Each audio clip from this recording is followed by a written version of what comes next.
pteridófilos possuem vasos condutores. Os vasos condutores são o xilema e o floema.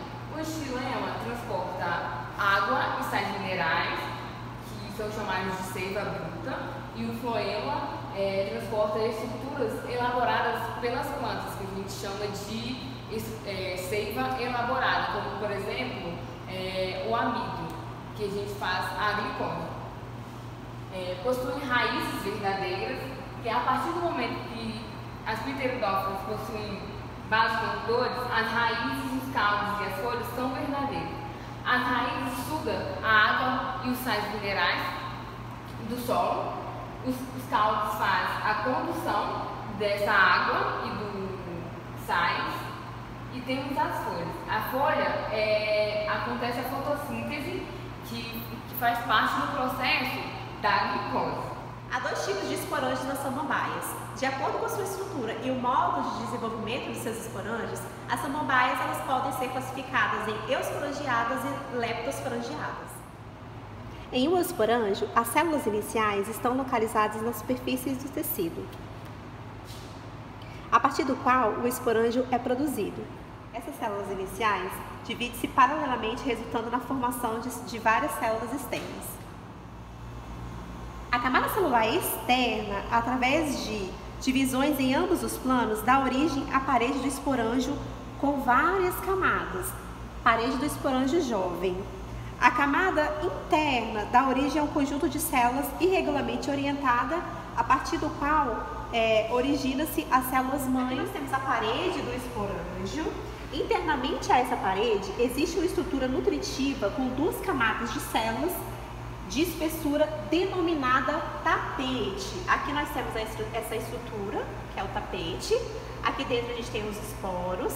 E dentro dos esporos a gente tem esporos tétrades de esporos. Diferente da origem multicelular dos eusporângios, que a Dani falou, os leptosporângios, eles se originam a partir de uma única célula inicial, superficial, que se divide transversal ou obliquamente, que é só essa parte aqui inicial, apenas uma camada. Através dessa divisão são produzidas duas células.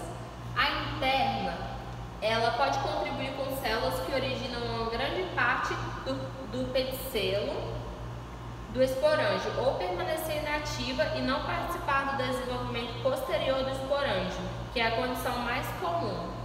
Por meio de um padrão preciso de divisões, a célula externa ela dá origem a um elaborado esporângio pedicelado com uma cápsula globosa, a qual possui uma parede com uma camada de células de espessura. Internamente a esta parede vai existir uma estrutura nutritiva com duas camadas de células de espessura denominante tapete, que vai ser essa estrutura e essa, que vai se denominar tapete. São duas camadas de células, uma mais interna e essa mais externa. A massa interna do leptosporângio finalmente diferencia-se em células-mãe de esporos que sofrem meiose para produzir 4 esporos cada uma. Então aqui vai criar espécies de espinhos em volta dos esporos. Então os esporos e aqui vai formar essas pontinhas. Como todos os seres vivos, as plantas possuem características que marcaram a sua evolução. E estas características está inseparavelmente relacionada com a sua progressão ou ocupação no ambiente terrestre. Durante esse período evolutivo, ocorreu o surgimento ou desenvolvimento de estruturas que propiciam às plantas a sua adaptação em diversos ambientes terrestres. Aqui nós temos o esporângio. Ao redor do esporângio, como se fosse uma crista, nós temos o ânulo. Nessa abertura nós temos o estômio, com esporos aqui dentro que serão lançados para fora. Nos grupos mais antigos, o esporângio ele era inteiro e não havia uma estratégia de liberação de esporos. Nesses grupos, o esporângio ele se abre e os esporos eles são liberados. Nesse grupo da leptosporangiada surgiu primeiro a estrutura do ânulo.